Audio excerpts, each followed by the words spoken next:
Halo teman-teman podcast Uang Bicara semuanya. Kali ini kita bakalan ngobrolin percuanan musisi indie di zaman sekarang ini kayak gimana sih. Kayaknya lagi hidup ya. Seringkali kita ketemu katanya musisi indie, tapi ternyata yang dengerin di Spotify banyak banget gitu. Di stream banyak banget lagu-lagunya kayak gitu. Jadi ini sebenarnya indie, minor stream atau mainstream atau kayak gimana sih? Apa sih bedanya dengan adanya perubahan di digitalisasi sekarang untuk musisi indie? Langsung aja kita obrolin bareng manajer dari Black Horses, Mas Aga. Halo Mas Aga, apa kabar? Halo, kabar baik. Iya, kita mau ngobrol-ngobrol nih ya soal aspek percuanan dan monetisasi musisi indie di zaman sekarang tuh kayak gimana sih? Boleh diceritain nggak? Ini tentunya Black Horse udah punya audiensnya sendiri, udah punya fans hardcore-nya sendiri, tapi bisa dijelasin lagi nggak untuk mungkin yang baru kali ini dengar soal Black Horse? Oke, Black Horses, horses ya. Horses ya, Horses. Itu ada banyak horsesnya soalnya. Berarti ya. kudanya banyak. Iya betul. Jadi Black Horses sendiri itu vintage rock band. Jadi memang dia band rock di yang rootsnya atau inspirasinya lah. Inspirasinya itu dari suara-suara band rock di tahun 70-an. Kalau di barat sana ada Black Sabbath, ada Led Zeppelin, ada Deep Purple mungkin yang ya pernah ke Indonesia lah ibaratnya gitu kemarin. Nah kalau di Indonesia mungkin kita punya ada Aka, ada Golden Wings, ada banyak lah. Rocks itu Indonesia dia punya, atau yang mungkin yang lebih famous lagi Duo Kribo dan God Bless gitu. Yang memang umumnya lah di Indonesia. 70s siapa sih? Oh pasti Ahmad Albar, 2000 gitu. Oh, referensinya ke situ ya. Referensinya ke situ, benar. Mas Aga handle Black Horses sendiri udah sejak kapan nih? Start 2019 akhir, sebelum lockdown dan sebagainya itu. Oke. Gitu. Cuman Black Horses sendiri itu udah start dari 2015 mereka. Oh, udah lama banget ya. Dari SMA sih. Oh, iya. We cannot really tell their age ya. Ya. Kalau dilihat dari appearance mereka gitu. Baik, kalau dilihat dari industri musik saat ini tuh sebenarnya kalau untuk musisi indie tuh kayak gimana sih? Apakah misalnya opportunity tuh jadi lebih banyak, misalnya untuk mereka bisa tampil di panggung-panggung konser-konser gede yang line-up-nya keren-keren? Well, pergerakannya cukup masif di Indonesia terutama ya. Jadi memang kalau secara apa ya mungkin less positif, bisa dibilang semua orang bisa jadi musisi sekarang gitu. Oh iya bener. Karena memang banyak sarana yang sudah free ya. Contohnya ya dulu kita 2015 di mana-mana orang tuh punya video YouTube. Sekarang juga sama, orang yang bisa main musik gitu tidak lagi harus mungkin ke ajang pencarian bakat dan sebagainya. Dia bisa punya kolamnya sendiri gitu. Jadi memang masif sih. Jadi kayak semua orang bisa bersinar dengan cara mereka sendiri kayak gitu ya. Betul sekali. Oke.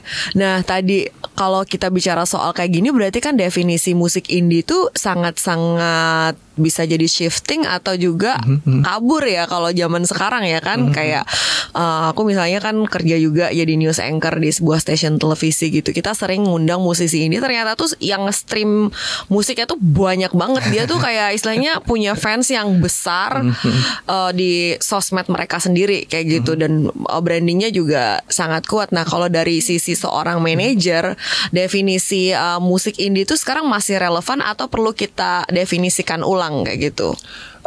Sebenarnya dari dulu masih sampai sekarang ya masih relevan gitu. Indie bisa dibilang independent, which semuanya dikerjakan sendiri lah gitu. Maksudnya tidak ada campur tangan kapital, maksudnya campur tangan pihak perusahaan besar gitu di dalamnya.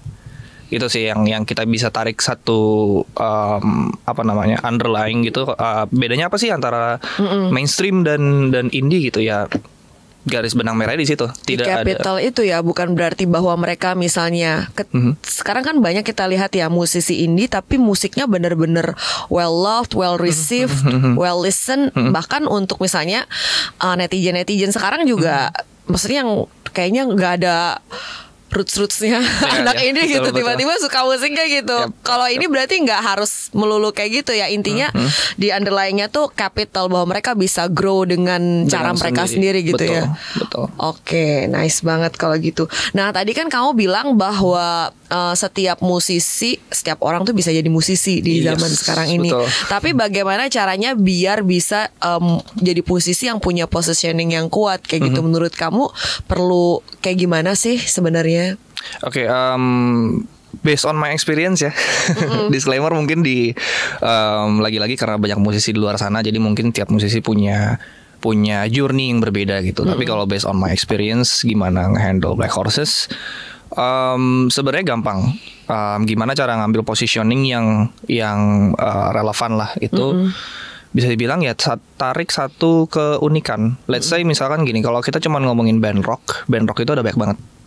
Itu bisa di-define ke berbagai macam genre lainnya gitu, bisa nyambung ke banyak genre lainnya. Kita punya pop rock, kita punya math rock, kita punya banyak sekali rock. Tapi kalau once kita sebagai musisi gitu, kita bisa tahu, oh gue tuh mainnya kesini nih gitu. Kayak Black Horses, Black Horses adalah vintage rock band 70s.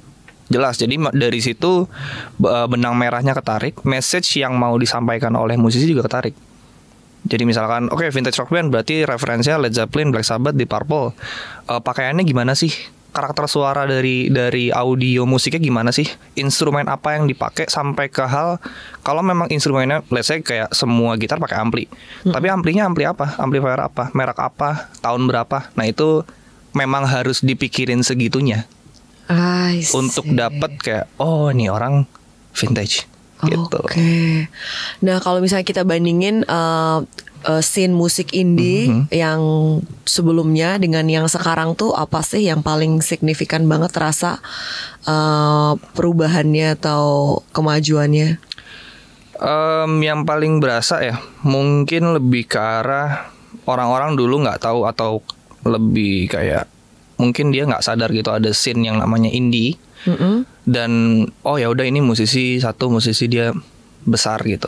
Let's say kalau kita ngomongin mungkin dulu tapi nggak dulu banget gitulah, 2015 atau 2016 gitu, kita ketemu satu talenta berbakat kayak Kunto Aji, dan kita tahu dia semuanya tuh diupayakan sendiri gitu. Jadi ke sekarang pun banyak orang yang terinspirasi dari situ. Banyak orang yang terinspirasi dari, oh Mas Kunto aja bisa sendiri, jadi solois sendiri gitu. Kenapa saya yang punya musikalitas juga nggak bisa sendiri gitu? Apa yang membuat saya tertahan? Nah dari situ banyak musisi yang berpikir demikian, sehingga gue mau ngejalanin ini sendiri gitu. Karena Mas Kunto juga sering cerita lah gitu bagaimana dia dulu membangun karirnya gitu sampai di titik ini sekarang gitu. Ya semuanya memang dulu dia bikinin sendiri gitu. Jadi sebenarnya yang paling penting mungkin modal dasarnya boleh dikatakan kalau dari cerita Mas Aga tadi, punya musikalitas dan keunikan ya. Sebenarnya betul. Bisa aja nembus dunia musik zaman sekarang gitu, nggak terlalu banyak batasan kayak dulu kan, kayak harus go to the conventional platform kayak gitu ya. Sekarang sudah banyak kesempatan, banyak peluang. Dan yang jelas sih memang kesempatannya sama lah. Ya semua orang kan bisa rilis di DSP, di digital streaming platform. Semua orang bisa punya video YouTube. Jadi tinggal bagaimana musisi tersebut itu mau untuk ngolahnya aja. Nah kalau soal perilisan, kalau zaman dulu banget kayak gitu kan, biasanya rilis musik tuh glundung langsung blek gitu kan. Kalau sekarang tuh kayaknya lebih suka kayak single dulu satu rame, banyak dikenal, single lagi, mini album kayaknya tuh bener-bener kayak di tease gitu ya, kayak sedikit keluarin kayak gitu. Kalau menurut kamu kayak gimana sih? Apakah memang ada pergeseran kayak gitu juga? Sebenarnya kalau dibilang pergeseran dari fenomenanya ya kayak gitu tuh mungkin didasari dari aktivitas sosial media juga gitu di online ya. Let's say kalau satu musisi dia belum yang memang masif banget gitu, fanbase-nya belum kebentuk dan sebagainya. Ini yang aku sering bilang juga sih ke klien gitu, musisi itu hidup dari rilisannya kalau masih kecil. Karena kalau dia nggak rilis nih, misalkan selama setahun gitu dia cuma rilis satu album, zaman sekarang kan semua orang udah banyak pilihan untuk dengerin musik siapa ya. Dan kalau kita nggak bisa keep the pace gitu ke mereka, ke orang-orang ini gitu, ya rilis album sekali jedar selesai, paling sebulan hidup. Maksudnya sebulan rilisan tersebut bisa beredar di mana-mana. Setelah itu banyak banget, karena di DSP pun setiap Jumat itu rilis musik baru. Dan itu ribuan jumlahnya. Wow. Ini di luar ini, tapi mau minta pendapat kamu. Sekarang tuh kan lagi musim ya, kayak misalnya musisi siapa ngelarang musisi siapa bawain lagunya, yang kayak gitu. Nah, saat kayak batasnya tuh tipis banget. Oke, ini yang nyiptain lagu, terus ada yang cover, dapat cuan banyak dari platform streaming kayak gitu. Kemudian dia manggung nggak punya lagu sendiri, bawain lagu orang, terus kayak gitu. Tapi dapat cuan juga kayak gitu. Ini tuh kayak gimana sih kalau point of view kamu dari seorang pelaku industri? Sebenarnya ini fenomena yang sudah cukup lama ya. Iya, mungkin, betul. Tapi mungkin baru banyak orang-orang yang atau musisi-musisi yang bersuara akan hal ini gitu. Sebenarnya mau dibilang sah-sah saja sih nggak sah juga ya untuk memanfaatkan lagu orang lain gitu untuk kepentingan cuan sendiri. Tapi lebih ke arah bagaimana sih yang punya lagu itu mau menindaklanjuti. Kita kan sekarang punya platform ada WAMI ya untuk legalitas lah, ibaratnya kayak ini hak ciptanya si musisi tersebut gitu. Nah, karena kita punya WAMI sekarang, apakah dari musisi tersebut mau untuk mengurus hal tersebut gitu. Misalkan kayak kalau misalkan itu dinyanyikan di event, let's say di event yang cukup besar dengan skala festival dan sebagainya, ya musisi yang merasa bahwa lagu gue dinyanyiin di situ nih sama si musisi ini, sebenarnya tinggal bilang ke WAMI aja untuk nagih. Sebetulnya ya. Sebetulnya gitu. Oke, jadi sebenarnya nggak perlu membuat jadi misalnya jadi terdiscourage untuk bikin lagu kayak gitu ya.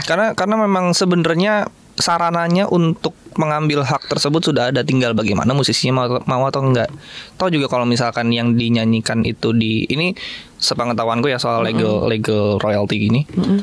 Kalau memang musisi misalkan lagu gue dinyanyiin sama orang lain gitu di luar sana gitu, yang tanggung jawab itu bukan musisinya yang nyanyiin itu, tapi festivalnya atau acaranya yang harus bayar royalty ke saya. Karena kan mereka yang punya cuan ya, maksudnya bikin festival besar yang datang ribuan orang, yang dinyanyiin adalah lagu orang lain. Iya, festival yang bayar. Gitu. Agak boleh diceritain nggak journey-nya ini Black Horses dari menetas sampai akhirnya jadi headliners kayak gitu di festival-festival? Dulu sih memang sama ya, kayaknya pathway-nya, journey yang orang-orang ambil, main di beberapa gigs di sekitar, berkomunitas yang jelas dengan musik-musik yang juga sejenis tapi pasti beda juga, ada perbedaannya gitu. Dan ikut banyak, bukan ajang pencarian bakat ya jatuhnya, apa ya? Jatuhnya mungkin ikut banyak acara yang disponsori oleh pihak-pihak besar gitu yang berkepentingan gitu. Karena biasanya mereka punya brand mission kan. Dan kalau brand mission itu sejalan dengan musik yang disajikan oleh Black Horses, mereka juga akan tertarik untuk ngundang Black Horses aja karena ini represent our brand banget gitu. Bisa dibilang kayak gitu. Jadi memang dulu memang dari gigs ke gigs, dari komunitas ke komunitas sampai akhirnya punya chances, karena dari komunitas tersebut mungkin ada koneksi atau suaranya makin terdengar, dan masih sama sih yang dilakukan orang zaman dulu sama sekarang gitu. Bahwasannya pemain-pemain besar itu juga masih kok nyariin talent baru gitu dengan cara datang ke acara musik.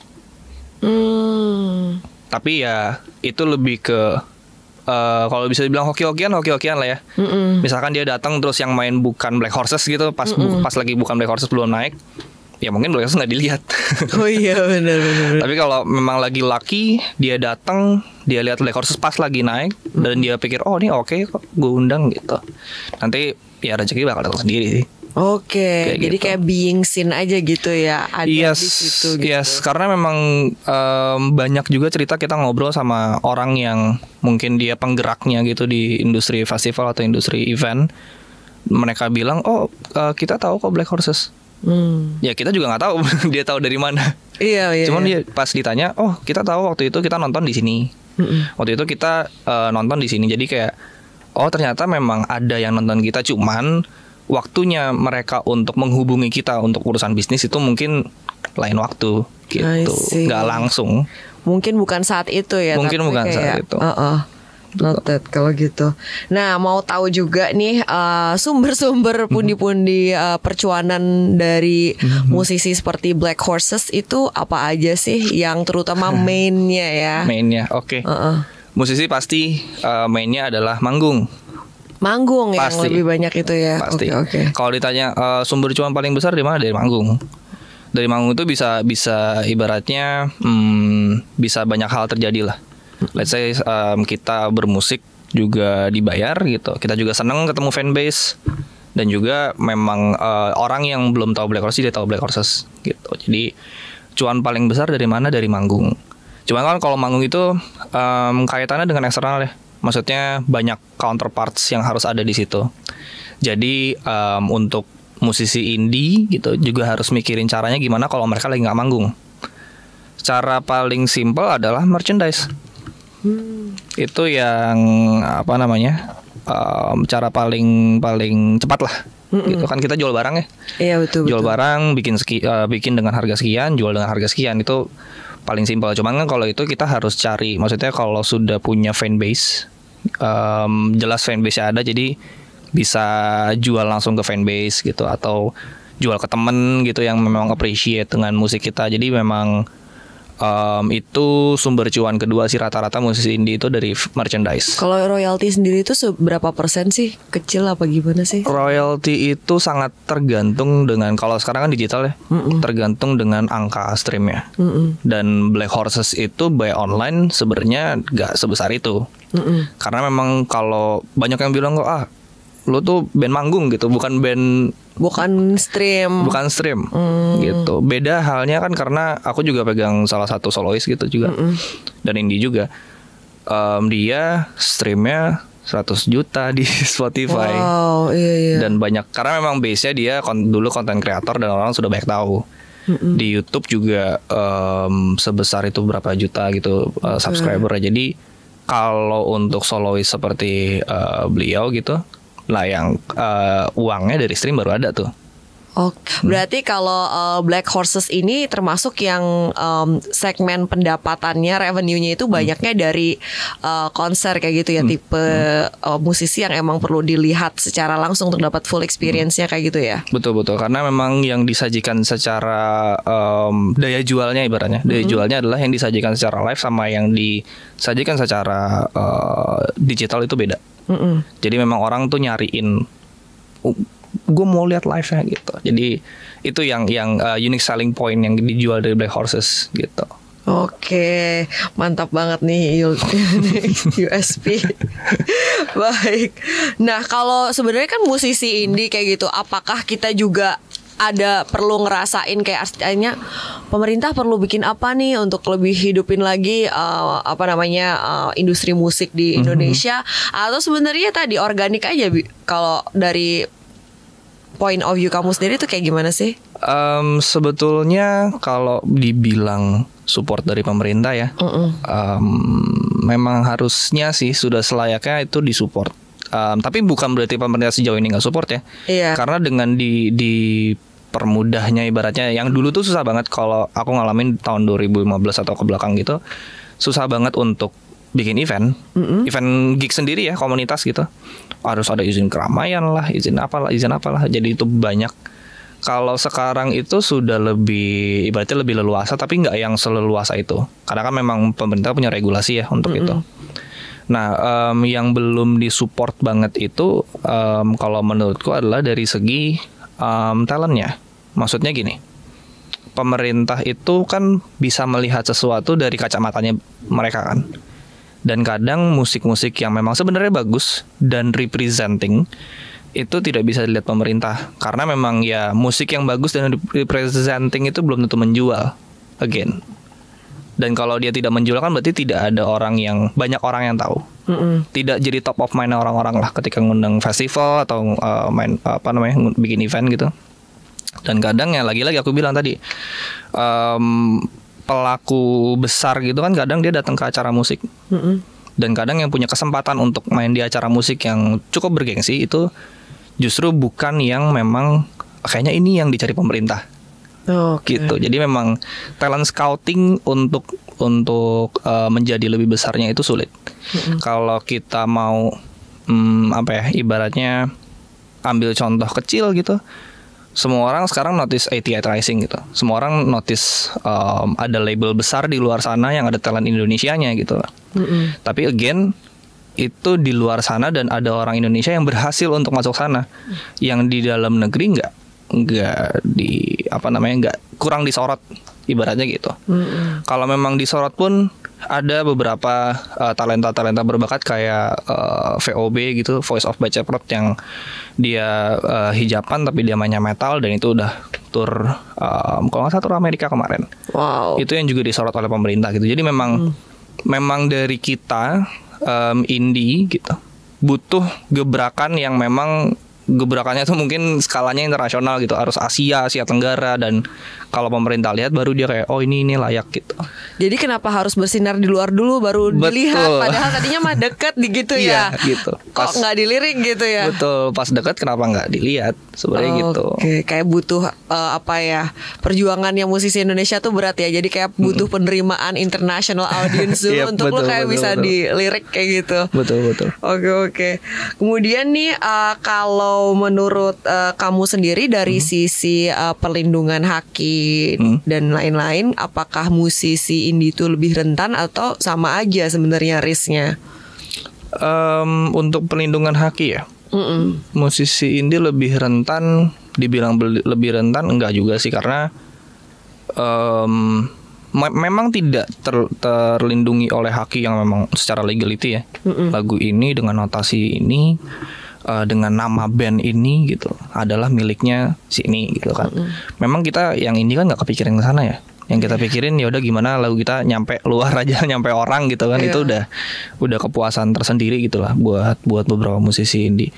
Cuman kan lagi-lagi kalau ngomongin hak cipta kan panjang ya urusannya. Betul. Legal lah, harus ngecek notasinya lah, apalagi musik ya. Sekarang kan banyak yang namanya teknik sampling. Jadi kita ngambil bagian kecil dari lagu. Ini biasanya terjadi di scene hip hop sih.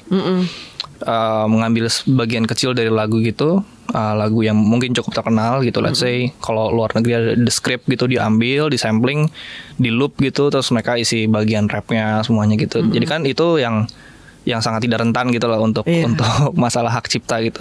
Nah kalau di indie pun sebenarnya yang saya suka adalah lebih apresiatif, karena kalau memang itu disampling oleh orang yang juga indie, juga orang lain atau yang terinspirasinya dari kita gitu, dan orang lain tersebut memang bukan pemain besar gitu, kita lebih appreciate banget malah. Sebetulnya, karena lagi-lagi kalau mau diributin, toh nggak ada uangnya di situ. Iya, anggap aja engagement ya. Yes, betul. Okay. Mau ngeributin apa coba? Bener. Malah mahal biaya ngeributinnya gitu.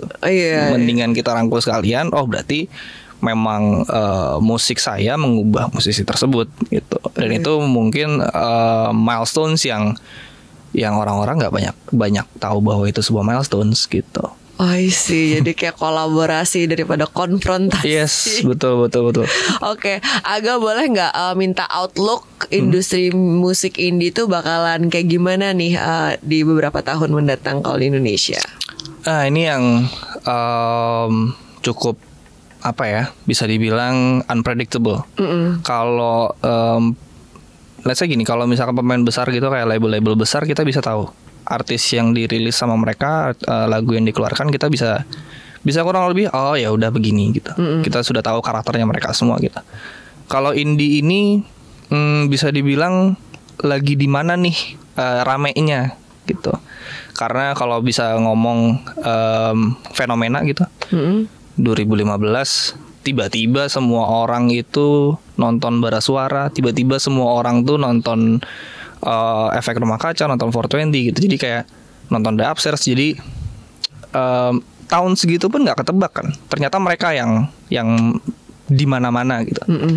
Nah kalau kedepannya pun aku juga nggak nggak bisa banyak nebak gitu.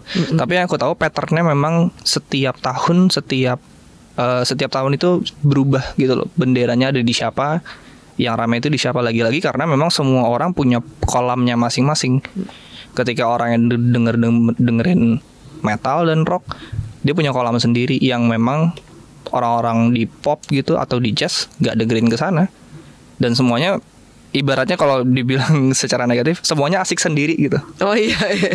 Jadi kayak saking sehatnya gitu, saking sehatnya industrinya, saking sehatnya independensinya, semua orang bisa asik sendiri dengan kolamnya masing-masing gitu. Tinggal nanti dari kolam tersebut ketariklah beberapa nama yang bisa masuk ke festivals, bigger festivals, dan bisa dilihat oleh banyak orang yang bukan dari kolamnya itu. Memang momentumnya yang dicari itu gimana caranya dari kolamnya itu bisa masuk festival yang besar. Wah, ilustrasi yang menarik. Iya.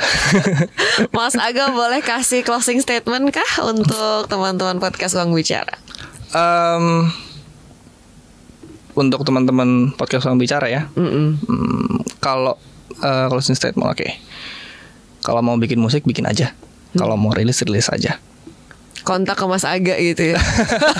To make it bigger. Boleh. Tapi itu kalau mau bikin musik bikin aja, nggak usah pikirin gimana ya nanti, karena itu masalah nanti. Oh iya. Bikin aja dulu, rilis aja dulu. Oke. Gitu sih. Very nice. Thank you Mas Aga. Thank you for your time. Thank you sudah Sukses. boleh sharing di sini. Iya, insightful banget. Thank you. Sukses untuk Black Horses dan juga musisi lain di bawah manajemennya Mas Aga. Demikian perbincangan kita di podcast Ruang Bicara. Sampai ketemu lagi. Bye.